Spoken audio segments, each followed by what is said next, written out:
Hey guys, Drew Danger here. I wanted to reach out to you guys and talk on something on a serious note, maybe less comedic. And if so, I'm sorry. I know you guys sometimes want to laugh, and I throw little puns in there. But today, I'm talking about something serious. Seriously, serious.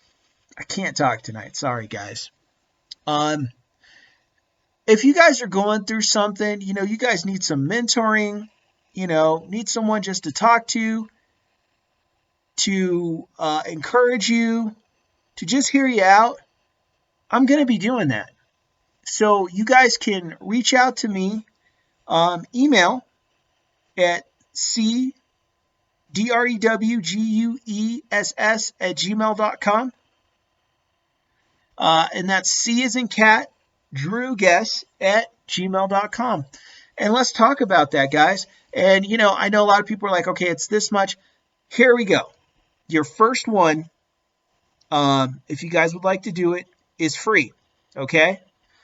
You guys can talk to me for 30, 40 minutes about whatever you guys want to. Law enforcement years, whatever you guys want to talk to me about, things you're going through, difficulty, because I understand that. As I said in the Big Herc video, I have PTSD. I had cancer, esophageal. I lost my sight in my left eye for a time due to a crazy car accident I was in. I had a stroke. I got shingles. I had all sorts of things happen.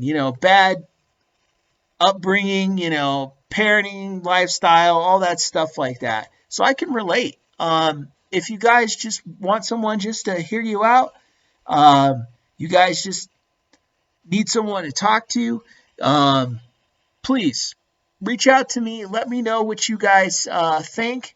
Let me know how I can help. We're all in this together. The coronavirus going on, the craziness going on in the world, the stress, people losing businesses, things of that nature. It's a crazy time. So if I can help just by hearing you guys out, talking with you guys, passing some knowledge on, to you guys, about different things in life. Absolutely. Absolutely. Because I've been through just about everything you guys can think of.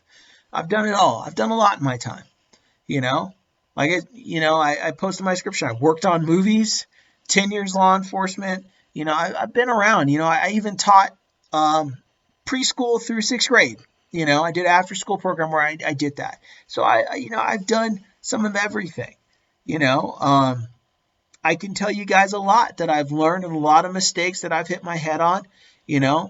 I've been married for almost 10 years, all that stuff like that. I've got, I have a kid, I can tell you guys all about all that good stuff like that and all that difficult and hard stuff and stuff that may not be as good, but we definitely need to talk about. So if you guys want to see more videos about that, where I get into that in depth, please let me know. So we could start hitting off certain subjects, where we could really start talking about that. Yeah, let me know, guys, because I'm definitely there for you guys. I want to show some support during these difficult times, and if I could, I'd like to just talk to you guys for a second. As I said in the Big Herc video, my dad was born in the 1930s. He was an old school guy. Now, I don't know how many of you can relate to that, but see, I was born in 1983. So I was born in the 1980s. My dad was born in the 1930s. Okay?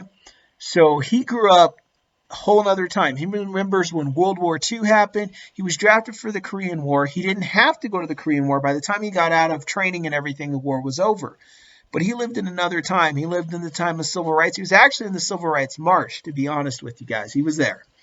So when that's your dad, and he's old enough to be your grandfather, it's a different kind of climate in the house. So there was quite a few things I had to go through. My dad was a very abusive man. He's very physically abusive. Yeah, he was verbal too.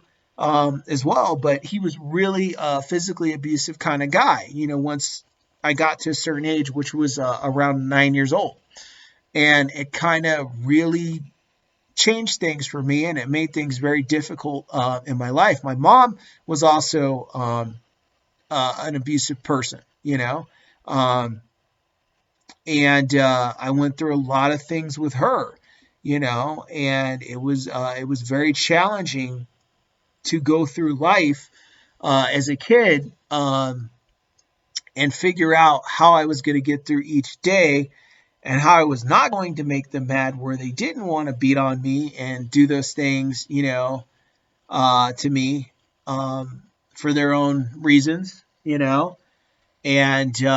it was a hard time, guys.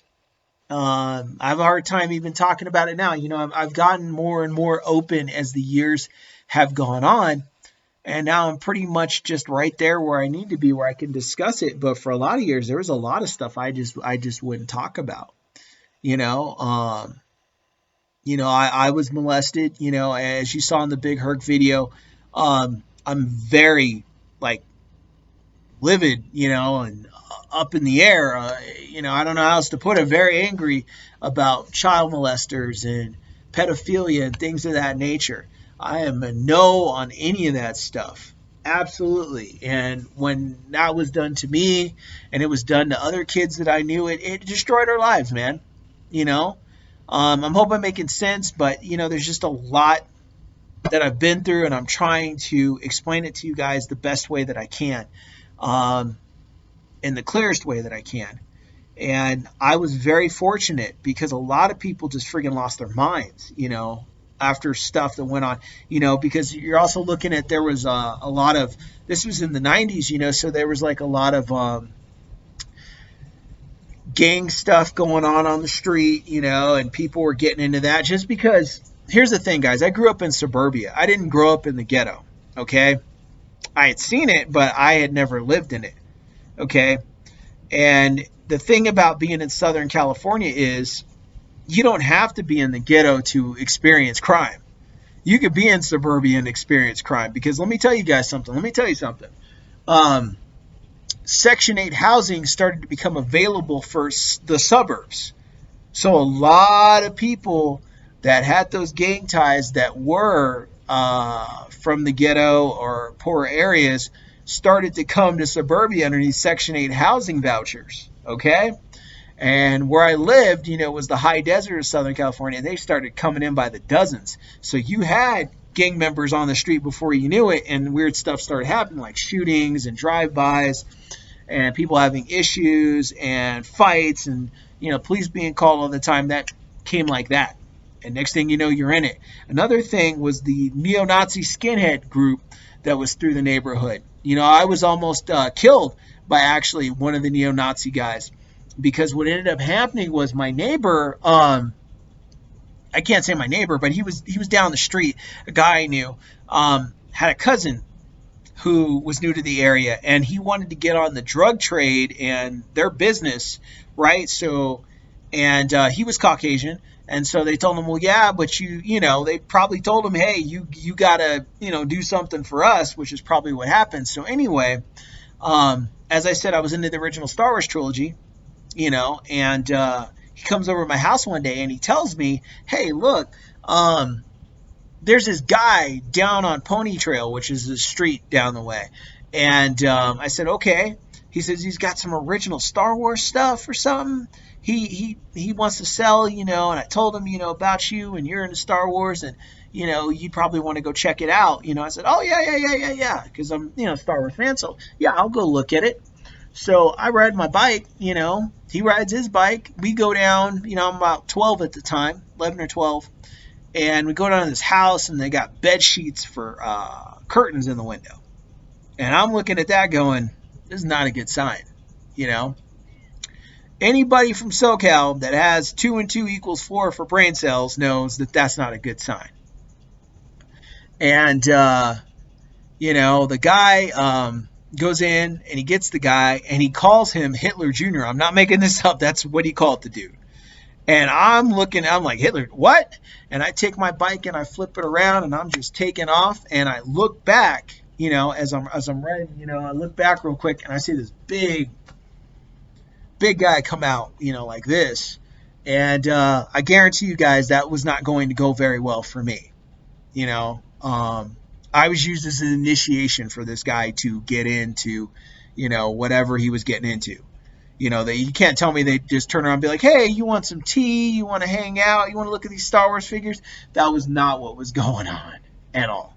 At all. I'm not stupid. I got out of there. I never looked back. Didn't deal with those guys. So, I'm just giving you guys some examples. I had my stroke when I was about 25. I was still working at the courts at the time. I was right by the court interpreter's office.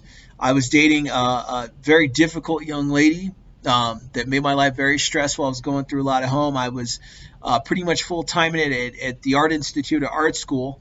I was working a lot. I was driving a great distance to get to the school.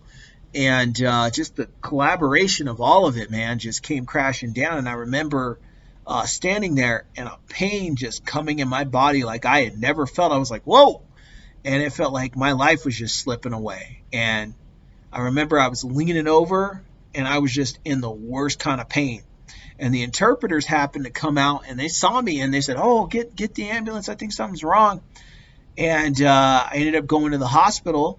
And as soon as they found out, they took me in the back, and worked on me, got me stabilized, and I actually faded out, which means, you kind of slip out into that dead zone area for, I don't know, 5 seconds, maybe 8 seconds, at the most. It wasn't a long time, but I'm going to tell you, I saw light. I saw, I don't know, I saw some weirdness. I saw all sorts of things. Like, I saw my life flash before my eyes from beginning to where I am now. Good memories, bad memories, everything going through my mind, everything just shaking up, everything just changing, going by really fast, but you understood everything. White light. I can't say, some people say, oh, I saw heaven, I saw aliens. I don't know what I saw. All I saw was my life. I mean, I could tell you that in white light. And everything was moving like really quick. It was real fast. And I felt really strange and in a place I had never exactly been. And then I came back. I woke up and my body was completely out of whack after that. Like I didn't sleep right for a long time. I didn't feel right for a long, long time because, see, this continued on. Even after I got out of the hospital, is an example. I think I probably spent maybe about like a good couple years just in and out of the hospital and doctor's offices because my body was not right. My body was all mixed up. It was just like I had a hard time walking. My speech used to get stuck.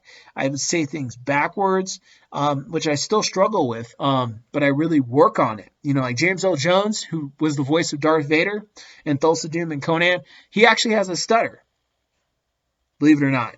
And he has that same kind of struggle I did. He didn't have a stroke, but he was born with a stutter. And I'm using him because he says, I really work on my speech where I angle it everything a certain way where you can't tell or it doesn't come into play. And that's the same thing I have to do. And sometimes I can't help it. I'll say something backwards and I'll be like, ugh, and I'll have to stop myself. But that was due to the result of the stroke. And I spent some time in ICU and they ran their tests and, angiogram, which is where they run a needle through your groin area. It's a needle this big. I'm not making this up. The sucker's is huge. I can't even, on the screen, it's long. And they show it to you before they do it. Hey, and they got this big needle and you're like, whoa. It's like, 12 inches or more. It's big. It's a long thing. I think it might be even 15. It was big. It was pretty big. And they numb you up and they put it up your groin muscle and you're like, whoa, but you're numbed out. You don't feel it exactly, because it's just warm and your body's numb. And they run a camera. Once they do that, then they take it out and they put a camera up your leg and they look at your chest cavity, make sure you don't have a heart attack or blood clots or things like that. So I went through all. I did the stress test, all $6 million man, on the treadmill, and that was difficult. Not really difficult, but it was strange. Let me put it to you guys like that. It was strange. Your body is trying to be normal, but it's not normal. My face was kind of frozen. It was not a good time, but I recuperated from all of it, guys. I'm walking, no problem. My face isn't frozen anymore. I'm doing well, and it took a lot of focus, meditation, a lot of studying how to recover, how to be. And a lot of it was all inside yourself, like, okay, I want to be better than this. What do I need to do? Okay, I need to exercise. I need to do different things. I need to really work on myself. So, it was tough. And as I said in the Isagenix video, actually, when I was done with the cancer deal, I had esophageal precancer. I had ballooned up to over 300 pounds. And I'm not a heavy guy. I've never weighed that much. I've never been a heavy dude. I'm tall. And I'm not a heavy guy, so the weight showed in some way, but not deeply. But my face was real big. My stomach was much bigger, and stuff like that, and my legs. And I was having difficulties just tying my shoes. It was bad. And I was over 300 pounds. So I got serious about working out, and I lost 187 pounds. Is what I lost. And I've been working out consecutively for the past 4 years now. I haven't stopped. I actually worked out today. I worked out twice today. And I work out about 2 to 3 hours daily, except for Saturday and Sunday. I do small workouts because you're supposed to let your body recuperate for a time. And I can't really recuperate, so I just do smaller workouts. Less of it and very small and very, very quick, but I try to still keep that and get that in, which is not always the easiest thing to do. Exercise and maintaining your weight and watching what you eat and watching what you do and sleeping and keeping track of that in the right way, making sure you're getting plenty of sleep. And it's a lot. And so that's why I said, guys, if I can help you guys, understand it better, talk to you, discuss with you guys about that, I'm here because I get it. It's not easy. It's definitely not easy trying to live up to those standards, trying to be the best person you can be, when you're having struggles and you really want the best for your life and for your family and things of that nature and the goals that you have in mind. But sometimes we get roadblocks, thrown in our way, and, it's also about trying to keep cool. There was a saying, I can't take the credit on it, but Morrissey had it in a song called It's Over when he was still with the Smiths. If you guys know who that is. If you haven't looked it up, look up the Smiths. I Know It's Over is the name of the song. And in the song, some of the last lyrics were, it's easy to laugh in anger and hate, but it takes true strength to be gentle and kind. And I remember, I liked the song, and there was a lot in that song, and it dealt with the difficulties in life. It talked about people that they think they're so entertaining, then why are you alone tonight? If you're all that entertaining, why are you alone tonight? If you're so clever, why do you sleep alone tonight? And it just asked those questions, in the song, and There's a lot of truths in that song. And it was kind of like, it really spoke to me. So I kind of took that saying and always remembered that, when you're in bad situations, it's easy to lash out in anger. But it takes true strength to really think about it and to be kind in those situations. And I know there's people that mess with you and may try to fight you and may, do something wrong, give you the middle finger, cuss you out on the street or whatever. I've had that, and, to try to keep your cool in those situations is never an easy thing a lot of the time. And I know it's something I've really had to work on, especially as I'm getting older. Like, my patience is not what it once was. As I'm getting older, it's like, and I have to remind myself, hey, keep it right here, and I'm a martial arts guy. So, I can handle myself very well, so, it's kind of like you have to remember the discipline of martial arts, like what it stands for. And should you really go into that? I mean, if your life is being threatened, that's one thing, but some things are worth it and some things aren't worth it. There's a lot of things that definitely are not worth it, guys. I'm here to tell you that right now. There's a lot of things, a lot of people that aren't worth it.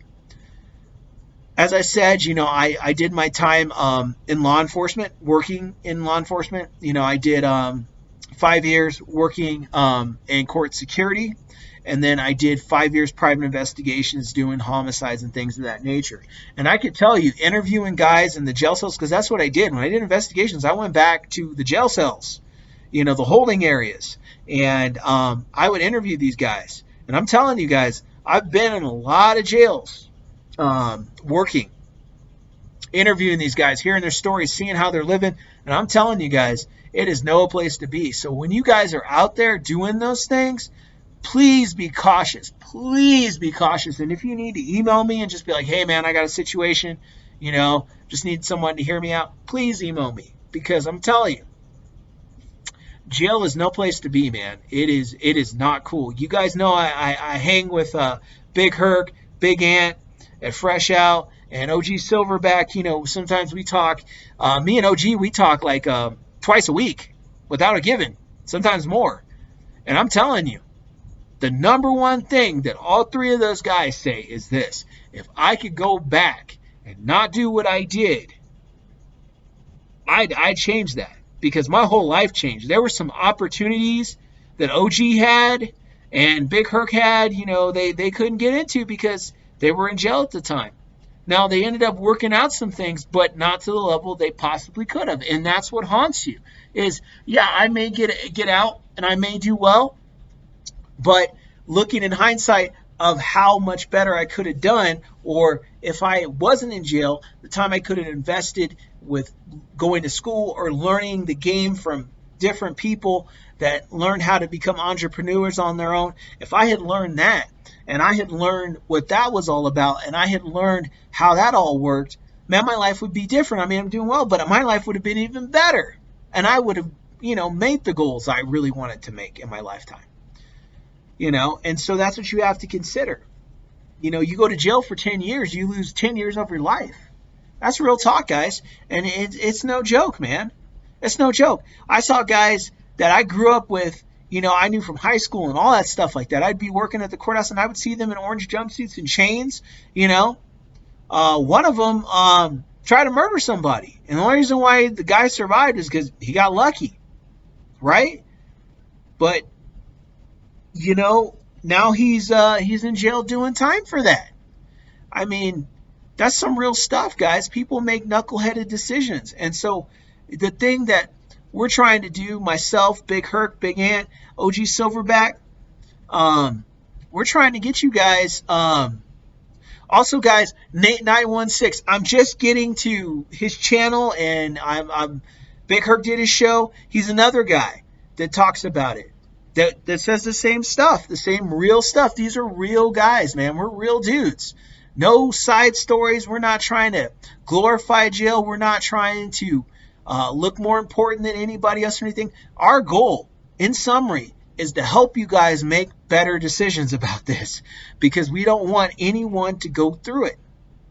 It is no place to be. Jail is no joke. Getting caught up in that system is no joke. Do your life right. Do your life better, man.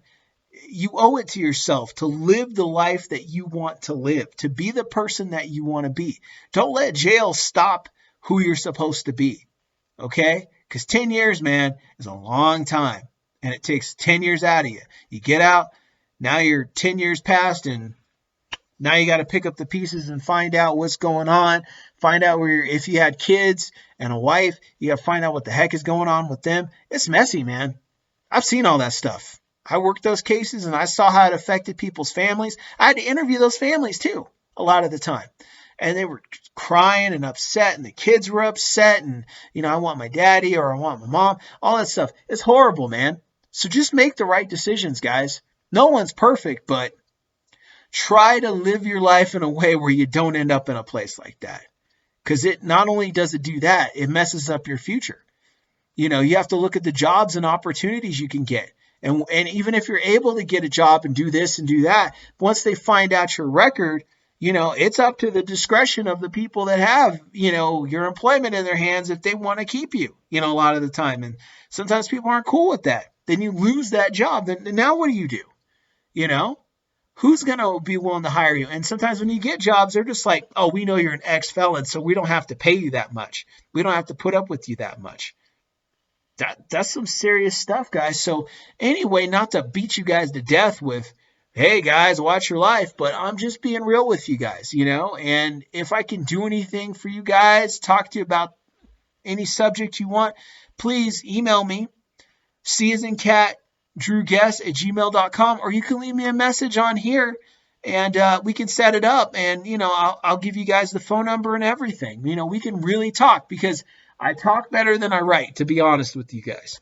So I'll put my phone number. You guys email me. I'll shoot you my phone number. You guys write me on here. I'll shoot you my phone number, and let's get it going. Let's make it happen. Let's make 2021 a better year than 2020. And that takes the first step, which is you guys going out there and getting with people like myself or OG Silverback or Big Herc and talking to us and getting mentored by us just to get some help. Like I said, I'm always open and available, okay? And I really want to help you guys out and be the best. I want you guys to be the best people you can be. And if I can contribute to that by any way, please let me know. All right? Keep it cool, guys. Have a great day. D's for danger. Be awesome. All right.